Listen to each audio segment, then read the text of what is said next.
After witnessing Lady Macbeth sleepwalking, here the Doctor's language makes reference to many of the central themes in the play. Firstly, the foul nature of those whisperings recalls the language of the witches, and once again calls into question the power of their influence. After all, it was their whisperings that began the play. Could it be theirs that have infected minds across the land? Secondly, the repetition of unnatural. The implication is clear.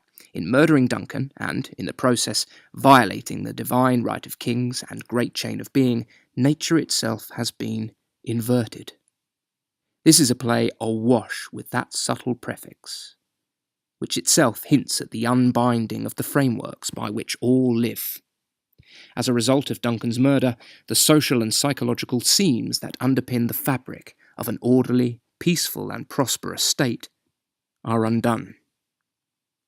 Next we have the Doctor's mention of infected minds, and the kind of sickness it implies.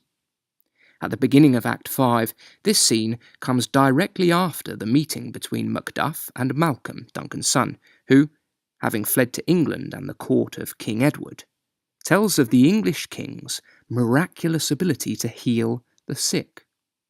This references a practice known as the royal touch, which was common in England up until the early 18th century, and linked to the divine right of kings. Between the Macbeths and a true king, such as King Edward, the contrasts are clear.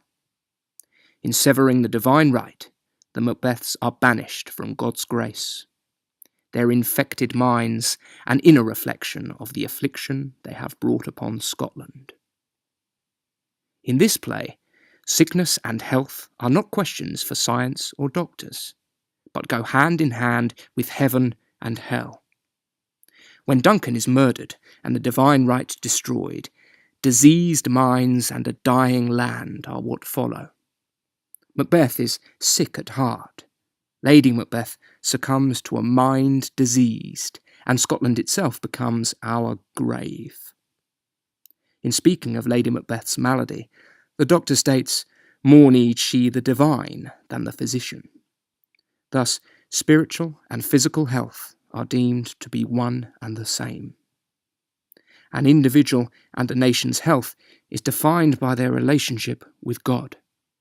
Sever that link, and disease, darkness, and death will follow.